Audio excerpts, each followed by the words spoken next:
निर्भीड स्वराज्य टीव्ही, पर्याय आमचा, निवाडा तुमचा। मागील वर्षी मलकापूर तालुक्यातील शेकडो शेतकऱ्यांनी शेतात पिकलेला हजारो क्विंटल कापूस मलकापूर येथील आरब ट्रेडिंग अडचे मालक डॉक्टर प्रफुल्ल पाटील यांना विकला होता। त्या सर्व शेतकऱ्यांना 2 महिन्यात पैसे दिले जातील असे सांगण्यात येऊन सर्वांना चेक देण्यात आले। एक शेतकऱ्यांचा 5 लाख रुपयाचा तर कोणत्या शेतकऱ्याने 3 लाख रुपयाचा कापूस विकला होता। मात्र दिलेल्या चेकची तारीख निघून जात असल्याने शेतकऱ्यांनी डॉक्टर प्रफुल्ल यांच्या घरी जाऊन पैशाची मागणी केली असता डॉक्टर पाटील घरी आढळला नाही।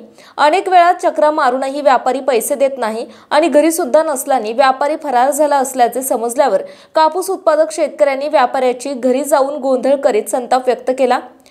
त्यावेळी पोलिसांना पाचारण करण्यात आले होते। यावेळी शेकडो शेतकऱ्यांनी पोलीस स्टेशन गाठत व्यापाऱ्याने कापूस उत्पादक शेतकऱ्यांची फसवणूक केली अशी तक्रार केली आहे आणि कारवाईची मागणी केली आहे। श्रीराम तुरक कुठले राहणार आहे? हरसोळा। हां, कशाबद्दल आले तुम्ही पोलीस स्टेशनमध्ये? आम्ही आमच्या कापसाबद्दल आलेलो आहे। प्रफुल्ल पाटलाला दिला।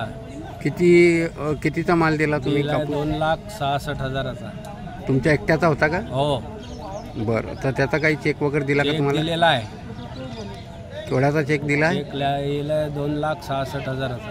66,000 रुपये। 2,66,000। हां, बरं, मग केव्हा देणार होते? 3 वेळेस गेलो आम्ही तारखा झाल्यावर। अच्छा, आज देऊ, 4 तारीखला देऊ, 4 तारीखला गेल्यावर म्हणे 8 तारीखला देऊ, 9 तारीखला देऊ, 9 तारीखला गेल्यावर 8 तारीखला गायब।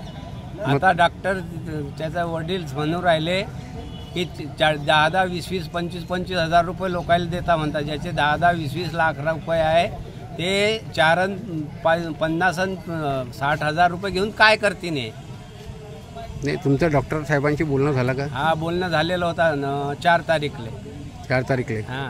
सध्या भेटले का तुम्ही? नाही। आता सध्या कुठे आहे ते? सध्या डॉक्टर तर फरार आहे। डॉक्टर फरार आहे? हां। बरं, सगळे सिम बंद आहे। मग आता तुम्हाला पैसे कोण देणार? आता कोण देणार? आता त्याचा वाली कोण आहे? आमचा वाली कोण आहे? तुमचं नाव काय आहे? कुठले राहणार आहे? कोणता माल विकला तुम्ही? मका। कोणाला विकला? प्रफुल्ल पाटलाला। बरं, किती रुपयाचा मका विकला? मका विकला 79,000चा।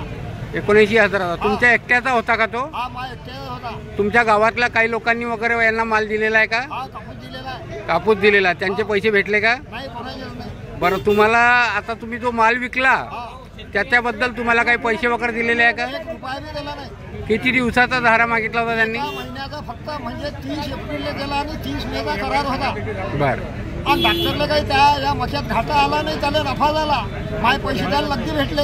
हां, माझ्या मक्याचे पैसे त्याला नगदी भेटले। मग तुम्हाला का दिले नाही? मग त्याला काही दिलं नाही ना, म्हणे 1 महिन्यात देतो। मग त्याच्याबद्दल तुम्हाला काही दिलं का त्याने? 1 महिन्याचा तुम्ही माल विकलेला त्याच्याबद्दल? पावती आहे, चेक आहे ना।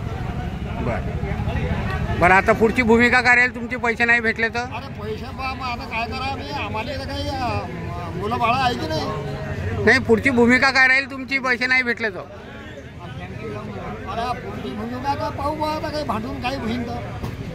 बरं, पोलीस स्टेशनमध्ये बुलढाणा जिल्ह्यातील महत्त्वाच्या घटना आणि घडामोडी पाहण्यासाठी तुम्ही निर्भीड स्वराज्य या चॅनलला अद्यापही सबस्क्राईब केलं नसेल तर आत्ताच जाऊन सबस्क्राईब करा आणि बेल आयकॉन दाबायला विसरू नका आणि फेसबुक पेजला शेअर आणि लाईक करा। पाहत राहा निर्भीड स्वराज्य।